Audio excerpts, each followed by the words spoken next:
Mulai, siap? Singapura. Dengar. Dengar. Keras. Keras.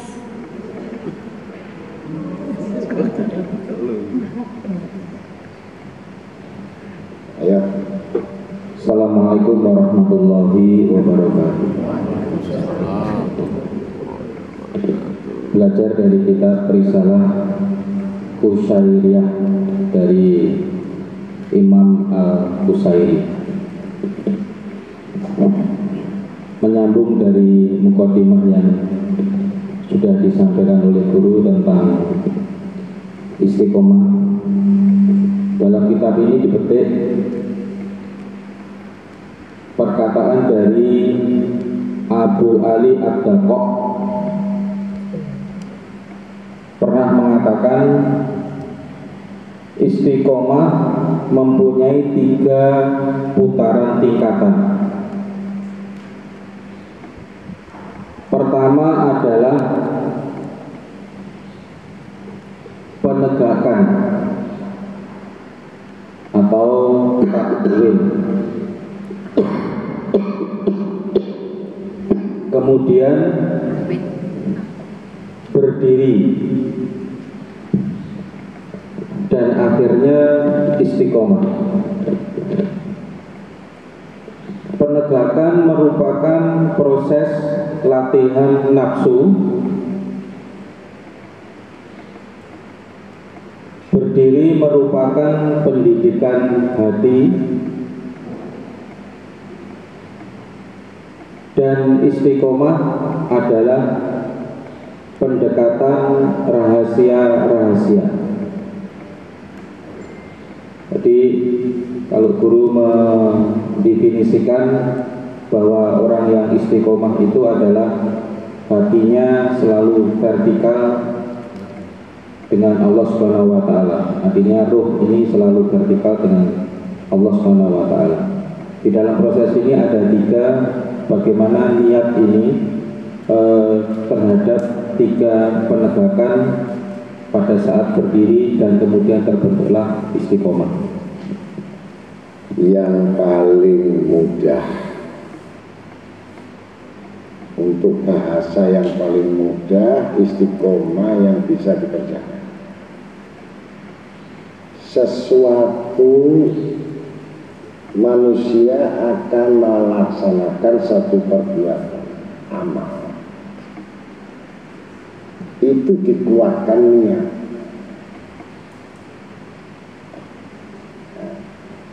Kemudian niat itu bukan terus disimpan saja.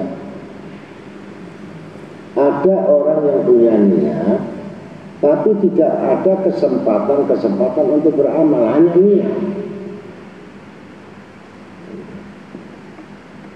Begitu ada satu niat kebaikan atau niat untuk menambahkan ilmu atau amal,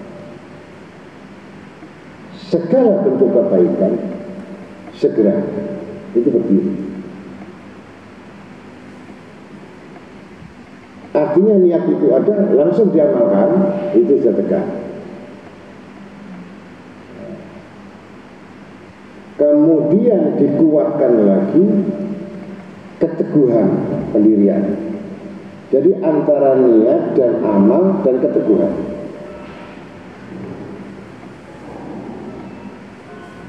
Kalau ini berputar-putar,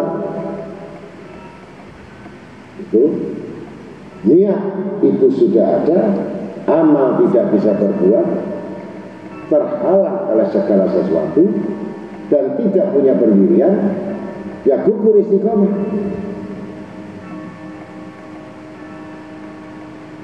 Ini 3 hal. Sebaliknya orang-orang yang awam tidak pernah memperhatikan niat. Ibadah itu, kebaikan itu, dia mengatakan amal, tapi niat nggak ada.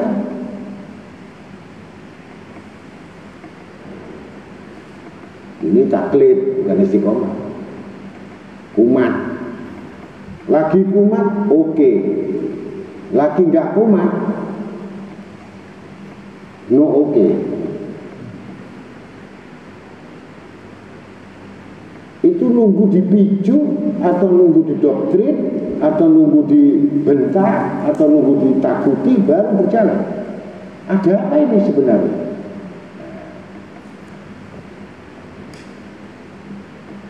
Yang jelas semua niat dan amal dan keteguhan pendirian ini dikuatkan atas dasar kesadaran siapa yang menciptakan, siapa yang diciptakan.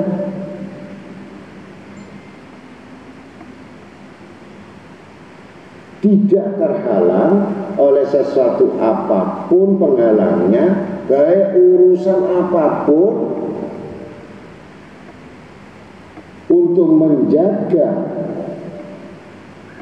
pendirian ini sehingga kamu tidak terombang-ambing dalam masalah. Maka apa yang terjadi oleh manusia ini, terombang-ambing itulah perahu yang tidak punya pedoman, tergantung angin,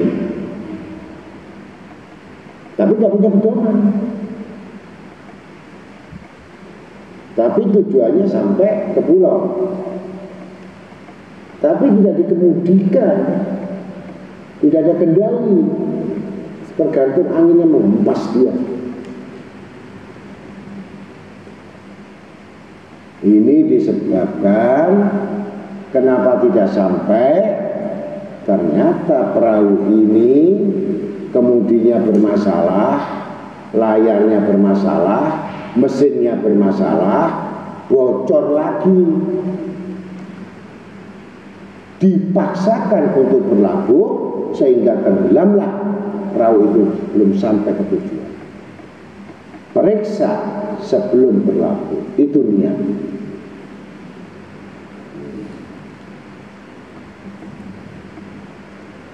Jadi kamu jangan salahkan kenapa orang yang ngaji yang satu kelihatan berhasil, yang satu sudah lama bertambah ngeblank, yang satu remnya blong. Nah ini kenapa? Karena waktu pemberangkatan sama sekali tidak diperiksa apakah mesinnya bermasalah atau layarnya bermasalah, atau perahunya isinya bermasalah bocor, atau kemudinya ini diperiksa. Bukan asal berjalan, bukan asal beramal, bukan berasal datang untuk mencapai tujuan. Bahtera hidup ini harus diketahui, maka kehidupan namanya bahtera. Tapi kalau bahtera ini belum sempurna atau tidak baik, sampai nggak kira-kira kata ini bonek betul nekat. Ini orang betul-betul nekat. Spekulasi, kalau selamat itu pertolongan Allah, kalau nggak selamat, memang kamu golongan nggak selamat.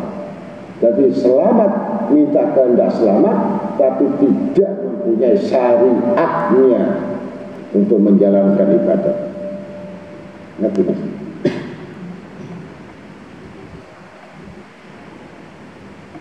Belum lagi nanti cobaannya berupa badai, berupa ombak yang tinggi, yang besar. Ya cepat sekali dia tenggelam dibandingkan yang itu perumpamaan. Jadi istiqomah itu mempersiapkan semua segala sesuatu untuk menuju suatu cita-cita, bukan asal apa dilempar gitu saja. Ikut ngaji dilempar, pulang dilempar, datang dilempar, barang dilempar, pulang dilempar-lemparan. Rutin, tapi kapal terombang ambing ini sebenarnya. Ini punya kapal terombang ambing, mau ke utara-utara, selatan-selatan, dan diketahui bocor. Apa yang diharapkan? perumpamaan istiqomah adalah satu bentuk persiapan yang sangat dari niat nawaitu. Nah, sekarang kamu datang karena takut, kamu datang karena nanti takut dimarahi, nggak datang. Nanti kalau nggak maju takut. Ini takutnya orang munafik itu. Takut Allah berarti memperbaikinya.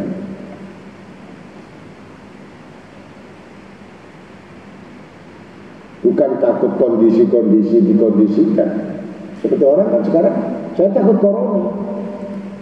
Tapi dia mendekati penyakit corona. Apa namanya takut? Seperti itu.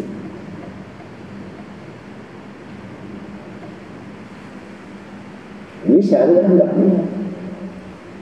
Tapi saya berlindung sama Allah Ta'ala.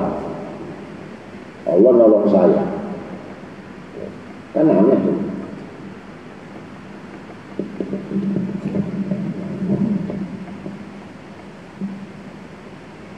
Pasrah yang bagaimana? Pasrah itu bentuk pasrah. Itu bukan istiqomah.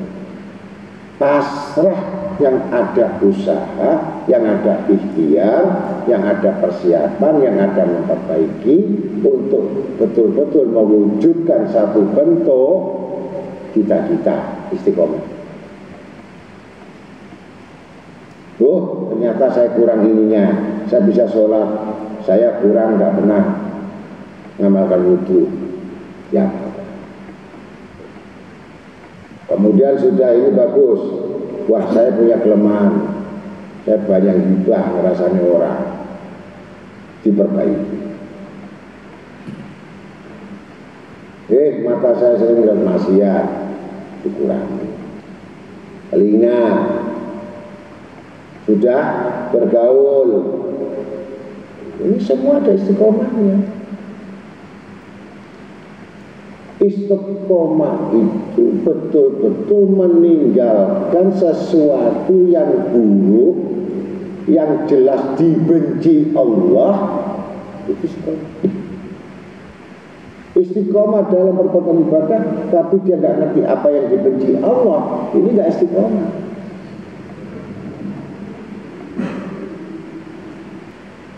Dari aspek kehidupan apapun yang butuh perbaikan, dari banyaknya kesalahan, bukan berarti memperbaiki kesalahan tidak salah lagi. Akan muncul sifat salah yang bentuk lain. Seperti halnya orang menginginkan membebaskan sifat riya. Dia tahu perbuatannya riya, dia berusaha untuk menghapus, tidak dilakukan, muncul bentuk lain.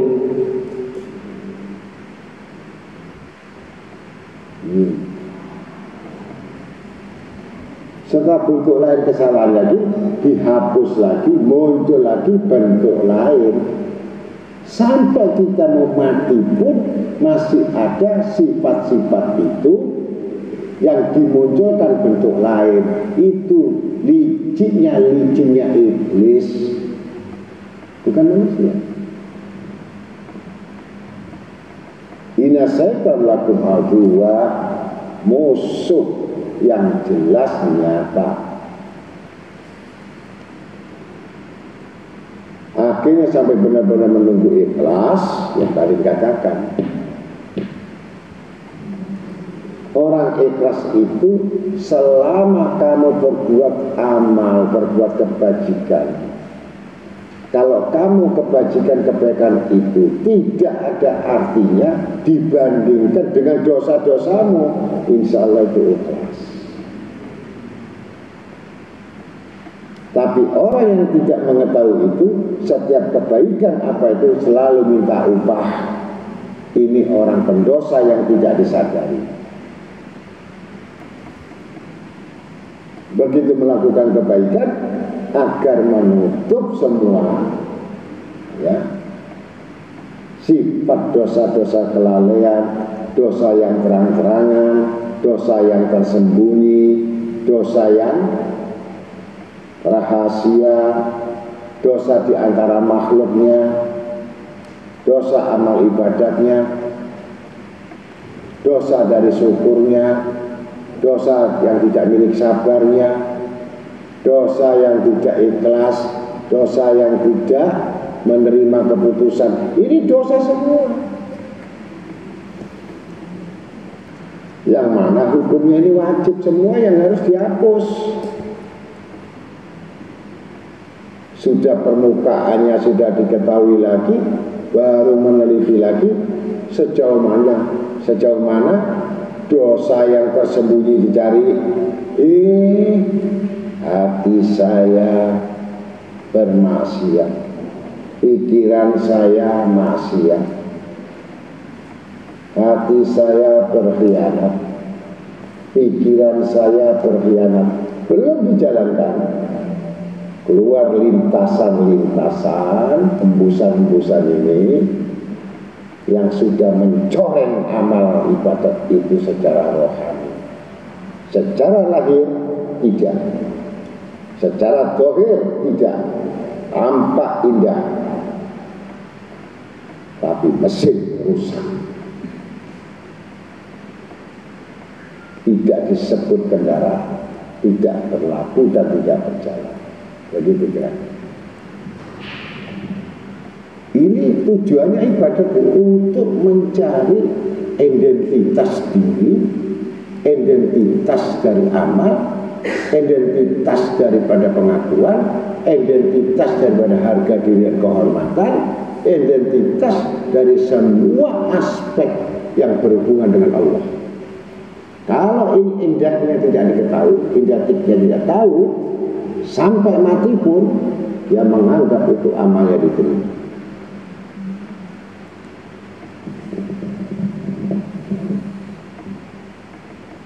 Inilah perjalanan antara kuda dengan keledai. Keledai itu satu yang lemah akal, kuda itu setengah akal. Bukan keledai itu tidak taat sama tuannya. Mengangkat dia satu karung daripada garam, yang satu mengangkat lagi yang namanya kapas. Mentaati keledai, fanatik yang gak sehat. Keledai itu fanatik gak sehat.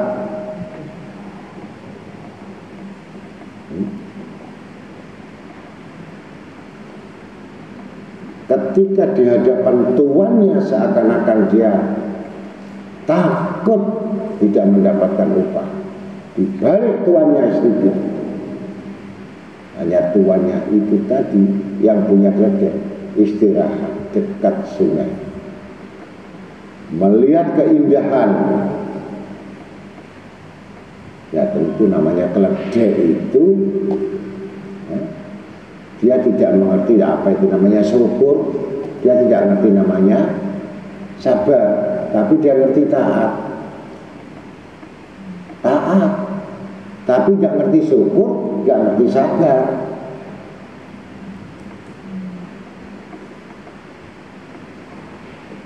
Andai kata ngerti syukur keledai tadi, dia tidak bergerak walaupun ada gangguan di hadapannya. Dia menunggu tuannya sampai terbangun dan meneruskan perjalanan. Karena melihat sesuatu insting bahwa air segar dan bebannya berat tanpa pikir panjang. Dia berusaha untuk mandi, berusaha untuk nyemplung di air itu. Pertama yang mengangkat garam tadi,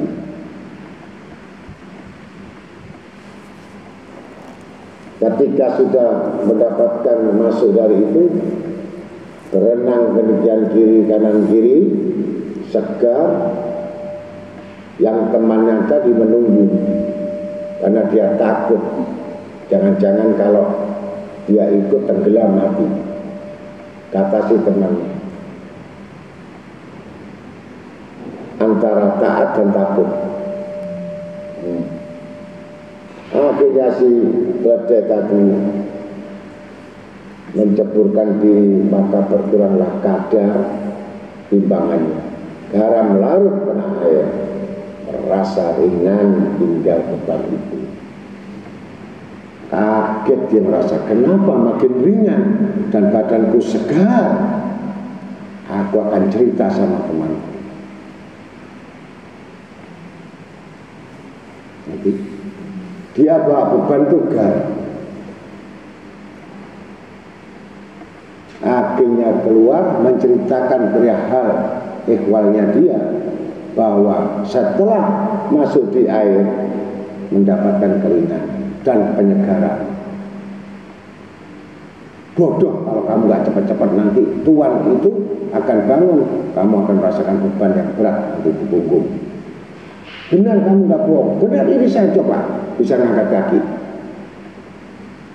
Kata si keledai satu, tanpa berpikir panjang, tanpa berpikir pertimbangan, langsung tanpa berbuat yang lain-lain, hanya mengikuti katanya. Hati-hati ilmu katanya.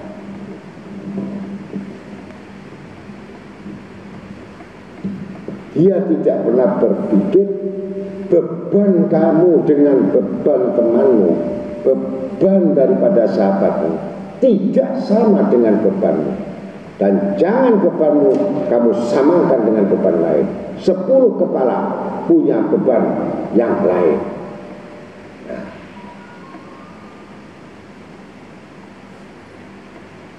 Berat sama, orangnya sama, beban beda. Yang satu bebannya kapas, masuk air, db daripada air menambah daripada kapas, bukan makin timbul tenggelam. Minta tolong, si keledai tidak bisa berbuat apa-apa. Maka meninggallah satu keledai ini. Temannya menyesal, kenapa bisa demikian? Padahal saya begini, bukan salah saya, kata si teman.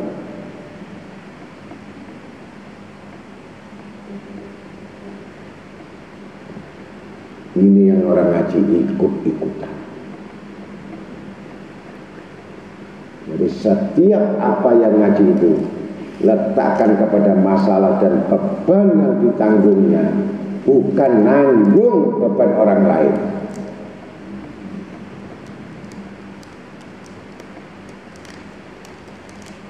Sehingga hal terjadi, si keledai yang kedua tadi meninggal, maka terkejutlah tuannya. Kenapa bisa terjadi begitu? Dilihat sudah tenggelam di air.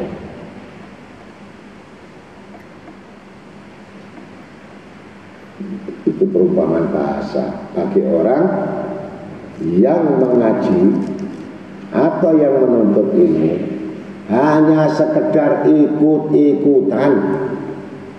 Sekali lagi, supaya saya dibilang ngaji, supaya saya datang itu supaya orang soleh solehah. Tetapi dia punya beban, yang mana beban itu sangat berat, dengan dibandingkan yang beban itu bisa ringan kalau dia bermandi air. Yang satu dapat keringanan dan bebas, mendapatkan keutamaan. Yang satu makin tenggelam karena dia tidak pernah menjadi orang lain, tidak pernah menjadi diri sendiri. Maka itu satu pokok masalah dan pokok persoalan. Kalau orang itu, saya nggak enak kalau saya nggak ngaji sama teman saya. Si temannya mengatakan, kenapa kamu nggak ngaji? Mestinya kamu ngaji sehingga masalahmu selesai. Seperti tadi, yang harusnya nggak mau mandi dimandiin, tapi bebannya dia kapas.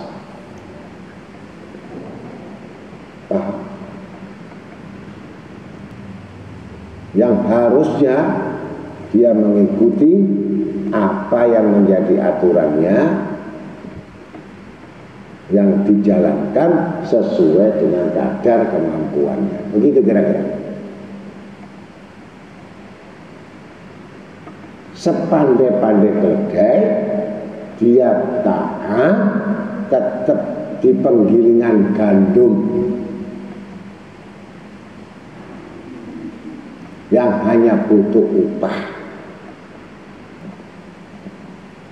Maka dengan demikian kita bisa ukur, kalau kita nggak mampu, kita nggak bisa, ya sudah, apa yang kamu bisa jalankan itu.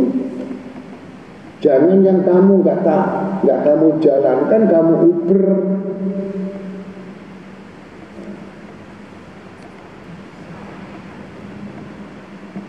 Jadi perumpamaan seperti itu ibarat keledai tadi.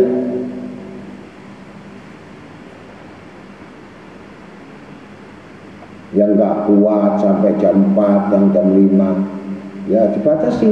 Ada yang 5 menit, ada yang 1 jam, ada yang 2 jam, ada yang siang saja, ada yang malam saja, ada yang cuma subuh saja jamaah.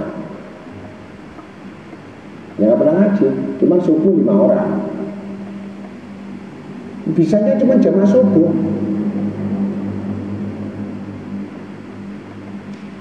Yang di sini pulang sampai jam 3 nggak bisa jamaah subuh.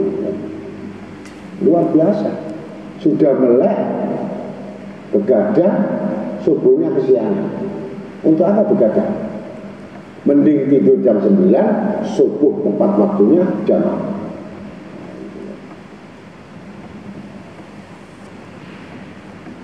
Kemarin adzan saya keluar, saya coba lihat berapa orang.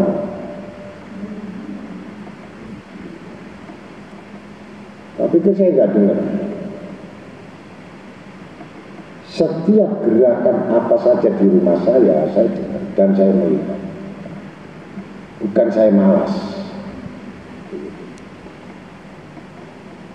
Walaupun saya masuk nanti 12:30, bukan istirahat, langsung tidur, itu bukan istirahat. Ya untuk itu mudah-mudahan jangan segan-segan yang membatasi diri, saya pulang jam 11, jam 12, jangan ikut yang sudah biasa jam 3, jam 4. Silahkan untuk angkat kaki, untuk masuk tempat tidur sesuai dengan jabatan masing-masing.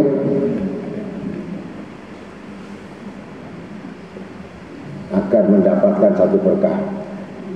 Wassalamualaikum warahmatullahi wabarakatuh. Subhanaka wa bihamdika asyhadu an la ilaha illa anta astaghfiruka wa atubu ilaik. Bismillahirrahmanirrahim. Fatihah.